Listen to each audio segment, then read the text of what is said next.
What's up, Donuts? Welcome back to another story time about true crime. Today we're going to talk about one of America's first serial killers, H.H. Holmes. Now, H.H. Holmes isn't his actual name. He was born as Herman Webster Mudgett on May 16th, 1861, in Wilmington, New Hampshire, to an affluent family, aka a family that was well off, to say the least. You had like other killers such as David Parker Witt, the last person I talked about, he had a pretty decent childhood. I mean, no bad father, parents were all there. It's pretty fun. It's pretty fun. And he was pretty intelligent. When he was young, he did express quite a big interest in medicine that led him to do surgery on animals. I guess practice. Now, he also did have a friend. Most people, however, do believe that he was directly responsible for the death of that friend.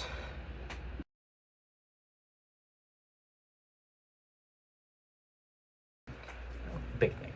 Now, in 1885, this is when Herman moves to Chicago, Illinois, where he gets a job working as a pharmacy. It's at this point that he adopts the alias we know him today, H.H. Holmes, where the first H stands for Henry. You can find out what the second one stands for.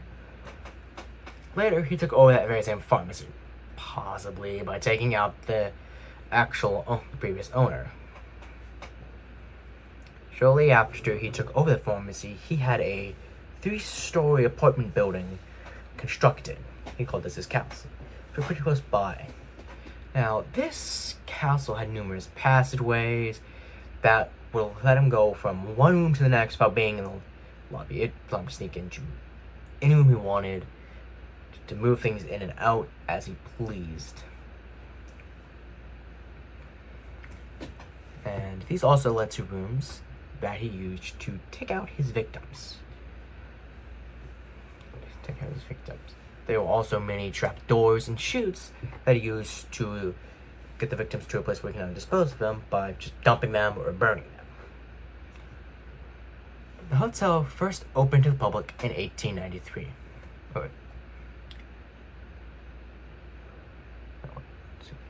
In 1893. Unfortunately, most people who did choose to stay at this hotel didn't survive. Because of the high victim rate, the hotel became known as the Murder Castle. Now, the large majority of his victims were women, who most were seduced and swindled for their cash. Because his entire motivation for doing this was money. He wanted that green. He also got married several times, and each time his fiancé got engaged, and each time his fiancé mysteriously disappeared, so he could collect insurance money on that. Also collect insurance money on everyone who died in the hotel. His entire motivation for this was money. He wanted greed. He was greedy as all living hell.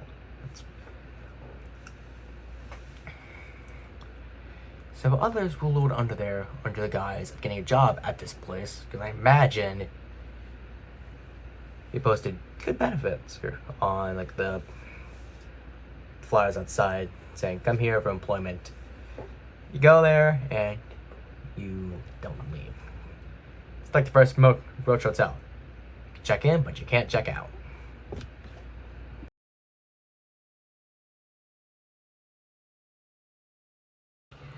Now, while he did stay in Chicago quite a while, shortly after a World's Fair, don't know which one, he left Chicago to continue his frauds and scams for money with a friend of his named Benjamin Pitzel. The plan was Pitzel to fake his death so that Holmes can get $10,000 in life insurance.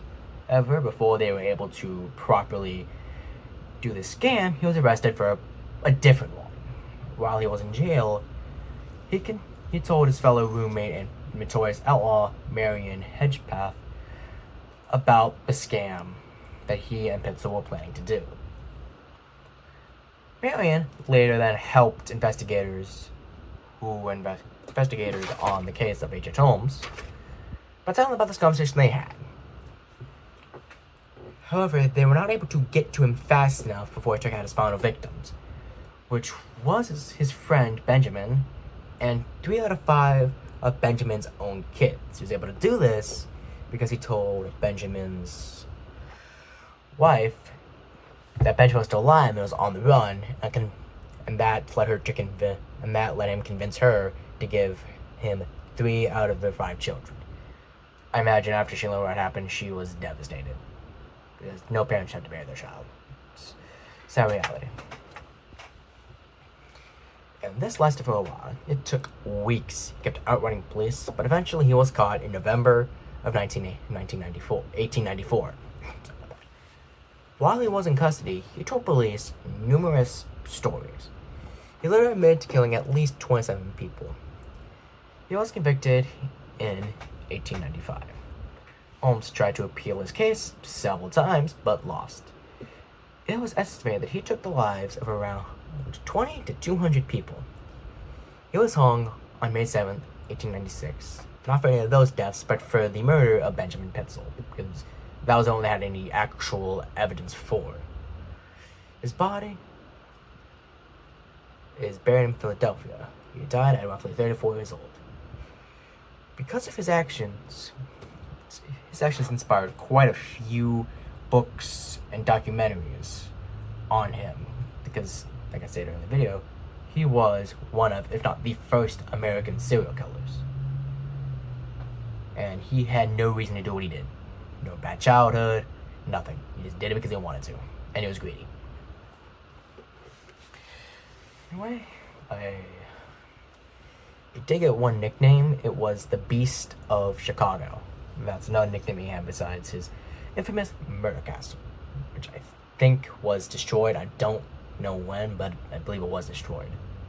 Anyway, guys, I hope you liked this true crime video. I enjoy doing these.